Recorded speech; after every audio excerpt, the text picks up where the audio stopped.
Esse texto que você mencionou, ele está em Mateus, no capítulo 17, não é?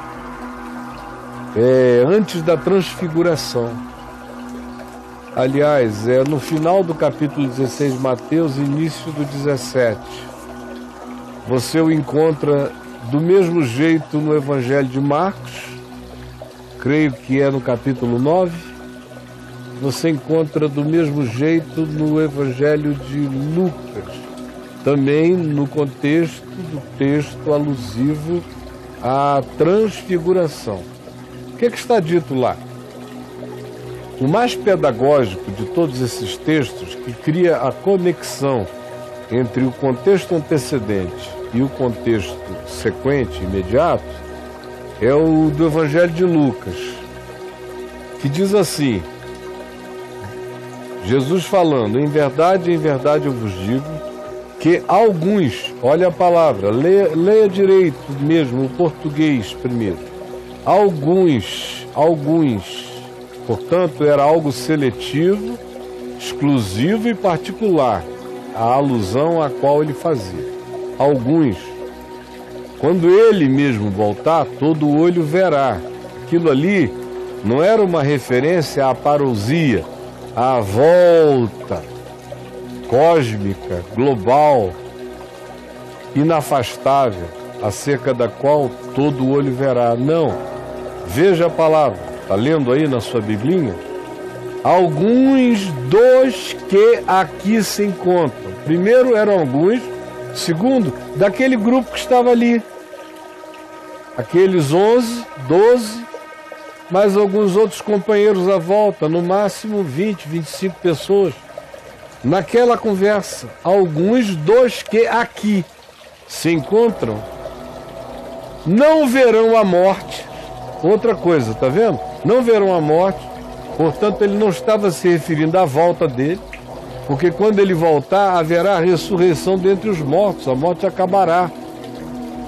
Assim, fica óbvio que ele não estava se referindo àquele dia nem àquela hora, mas a algo seletivo, particular, extremamente relativo, uma visão posterior à qual haveria morte ainda. Alguns dos que aqui se encontram não verão a morte até que, significando dizer que depois veriam a morte e morreriam, até que vejam o Filho do Homem na sua glória, na glória do seu reino. Aí o Lucas continua dizendo assim, ora, cerca de 8 dias depois de proferidas estas palavras, levou Jesus a um alto monte e transfigurou-se diante deles.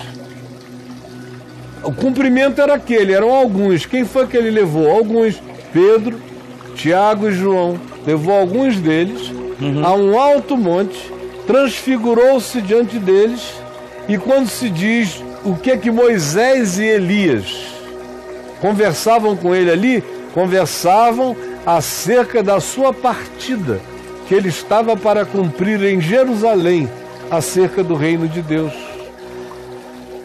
Pedro, Tiago e João, vendo aquilo, ficaram aturdidos. E o que eles viram? O Filho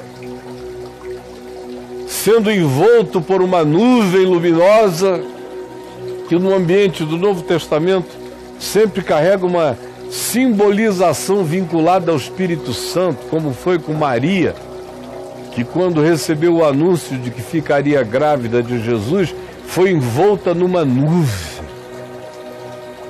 O Filho glorificado, o Espírito o involucrando naquela nuvem, e eis que vem do céu a voz do Pai.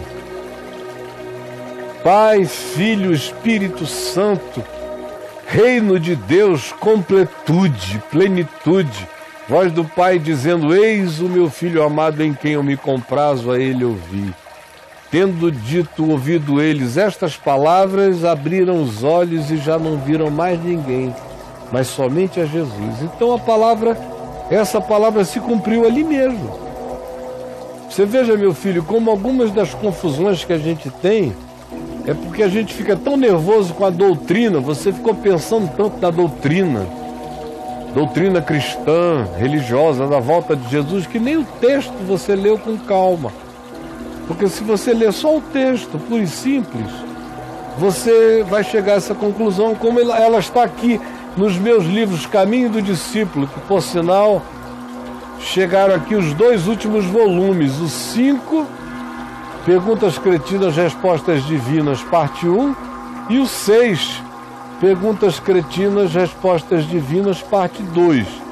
Mas aonde você encontra essa minha explicação na série Caminho do Discípulo é no livro 1, onde eu explico longa e pormenorizadamente. Pegue aí na loja do site o Caminho do Discípulo 1. O ideal é você pegar logo os 6. Mas comece com 1 para você ir lendo, eles são em sequência. E se entrar no meu portal caifabio.net e escrever Transfiguração de Cristo, você vai encontrar explicações minhas a respeito da mesma coisa lá também. Tá bom? Um beijo para você. Confie no Senhor, meu querido. Eu não tenho quantos 20. aí? 20, a Transfiguração. Leia isso tudo aí que você vai ter mais expansão acerca do que eu disse aqui.